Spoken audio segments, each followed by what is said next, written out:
when you focus on your weaknesses and try to improve them, you waste a lot of time. Focus on your strengths. And once I switched, that's when it thrived. You're watching Agency Forge on YouTube, the mastermind community for PPC agency owners looking to scale without the stress. I feel like the biggest mistake I made when I very first started, and I'm getting better at it now. I think the biggest thing was not being myself. And I personally think step out of your comfort zone is the worst advice ever given, and it's extremely common. In that, if you focus on something you're terrible at and you hate it, it's really bad for your mental health. And I've always seen, if your scale of 1 to 10, if your skill set is a 1, maybe it's in-person networking, which is me. That's a real example. That's how I tried to get clients in the very beginning. I went to networking events every breakfast and luncheon and happy hour. I hated it. Nearly gave me a heart attack, or I'd almost throw up in my car right before I go in to some breakfast. I'm supposed to shake hands and give out business cards. It's like, oh, this is going to go really well. But yeah, scale 1 to 10, you start at a 1, and so many people step out of your comfort zone. If you work really hard, you're going to go from a 1 to maybe a 5 out of 10. Nobody wants to hire a 5. That's a waste of everybody's time. If you're naturally good at something and you enjoy it, or at least if you're naturally good, you're a 7 out of 10 without trying. If you work really hard, you're a 10 out of 10. People want to hire 10s. 10s will be successful. So if you're naturally good behind the scenes and getting organized and project management, or if you are good with people, I have friends that are amazing at networking. They make friends for life going to a business happy hour and 10 clients on the way out. It's like, well, I don't know which one you went to, because I went to the Chamber of Commerce and I went to all these other ones, and it's like I didn't get a single appointment. I hated it. And that I was never going to be very good at networking, and I worked ridiculously hard and maybe became a 4 out of 10. And I almost threw up every time I almost went into an event.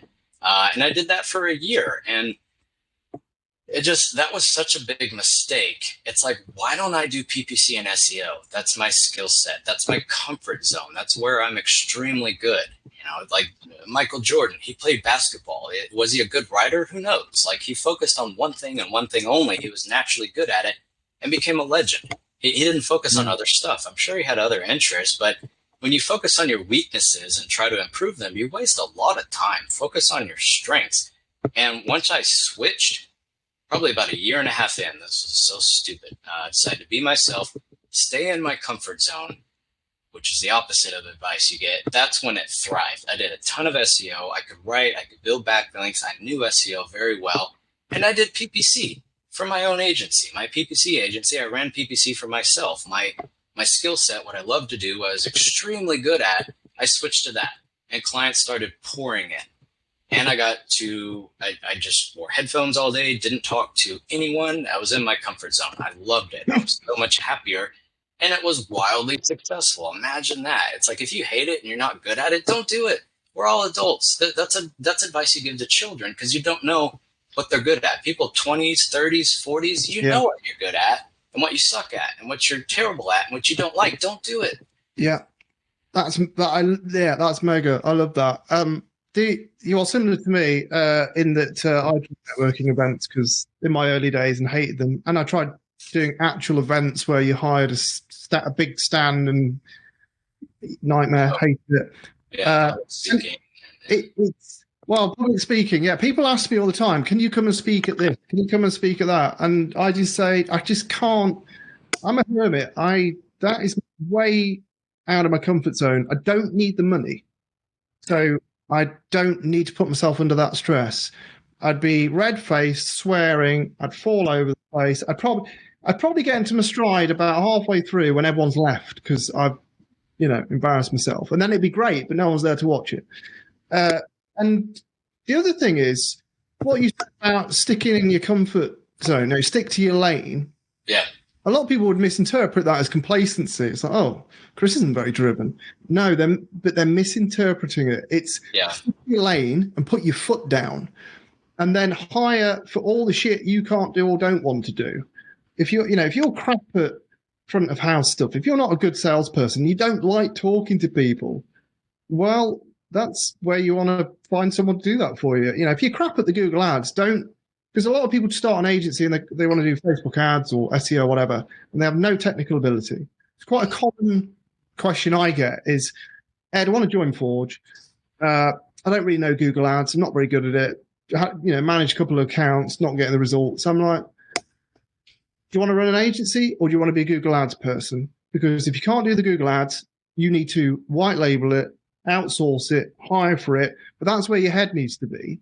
Your head doesn't need to be, I'm trying to grow a business and I'm trying to become an expert in something that I suck at and I don't really want to. But, I don't really enjoy it, but it's part of the business. It doesn't have to be. And I think this is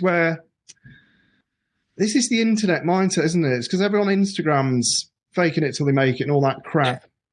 And it forces that horrible mindset of just, you know, oh, you just got to do 80 hours a week, you know, break out of your, you know, comfort zone and do this, do that. Become soul and grind and all these strange words. It's bollocks. And I like the YouTube thing. I had to break out of my comfort zone to do YouTube originally. And now I don't mind it so much. But if you're sat there looking at us two watching this going, I don't want to do video. It makes me vomit, sweat, piss myself. It's like, don't do video then. Just because I say it's good and Chris is making it work, don't do video if you're watching this if you don't like it. Maybe it's in the beginning, but if you piss yourself and you made your 20th video, just stop. You're tearing yourself apart. Challenging yourself and stepping out of your comfort zone are two different things. And I think that's what the complacency thing is. And I think, especially adults, if you're in your 30s and 40s, you know what you're good at and you know what you're not good at. That's advice for much, much younger people because they don't know. If you're really good at something, just stick to that and you're going to thrive in it. And I think, you know, speaking of the hustle and grind and 80 hours a week and all that, I mean, that's something that's been very eye-opening to me, taking care of, you know, mental health and happiness and all that. I'm not motivated by money at all. And there's plenty of rich people that are miserable. So that's not really me being a data person. The chart doesn't correlate. It doesn't make any sense. I go to my kids' things, you know, they have some thing at their school. I go to it. I'm usually the only dad there. And it's like, well, you know, you guys can work. I'm going to go to my kids' stuff. And that drives me and that makes me happy. And, you know, just not getting caught up in every little thing and making more money, you know, and my goal, it's not even money. You know, it's where I'm at about 35 hours a week. I want to go to 30, 25, 20, and 5. That's my goal. I don't like boats and private jets and all this other stuff. I don't really care. That's fine if that motivates you and you want to do that. But I mean, my goal is to, if you put it on paper, I mean, work 5 hours a week and make $200K. And no one sells that in their course. That's not an ad. It's always 8 figures a month. It's like, I don't care. I just barely want to work. Yeah. I talk about it quite a lot because it's the other side of it. And there's people like me who are obsessed with creating things and it's a pain in the arse, but I've learned to back away from it. It's like, oh, I did that. I need to do another thing. Often it's been motivated by money. I am less so now because the older you get, you realize that time's worth a hell of a lot. And if you're going to lose that 10 hours a week, you need to be sure that in 5 years that was the right move because how much is it going to give you? Nobody's on their deathbed wishing they had more money. It's always no. Everyone wants more time. No, well, maybe more money to buy that extra organ that they couldn't quite afford. Yeah, maybe. But no, super important. The thing with a good agency enables is what you're hankering after, which is less overhead, less stress, less work, but still a very favourable income. Yeah. Just like the UK, there are parts of America where you can live on 200 grand very, what was the word, royally, shall we say. There are certain cities that you probably barely get a window, but there are parts of the country where that's a lot of money. So I completely get that. And I think I talk about this at the very start in Forge. You've got to have that, you've got to agree with yourself what your vision is. Is it the lifestyle business or is it the growth business? Yeah.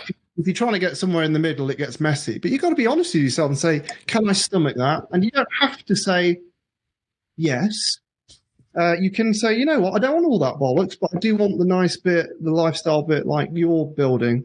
Yeah, the point is it has to be your dream. You can't force someone else's dream on you. It has to be your own motivation. And some people, like some of my friends that are entrepreneurs, I don't think they can shut down. It's not really about the money. It's just about staying busy and doing something and charging into the chaos and making order out of it. Like my friend that has franchises, he has 5 of them.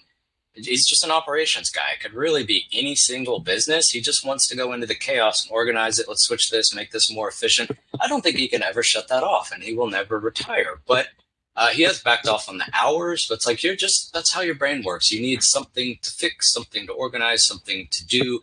Or people, they want a mansion and a Lamborghini. There's nothing wrong with that. If that's your life goal and you want to build an empire, and they publish you in college classes on the greatest marketing person ever, that's fine. You can't take someone else's dream and put it on you. That's like from that Inception movie. I like the movie. So it's like in the movie they're talking about, you can't just say something to somebody and it'll plant in their subconscious and become their own thought. You have to make them think it was their own thought. That's the only way it will stick. And that's a crazy movie about dreams and everything. But it's the same way. If someone else is like, hey, make 8 figures a month, it's like, that doesn't motivate me. If someone's like, hey, you want to work 5 hours a week and get 200K? It's like, I'm listening. Actually, Forge is like that. Work less, make more time.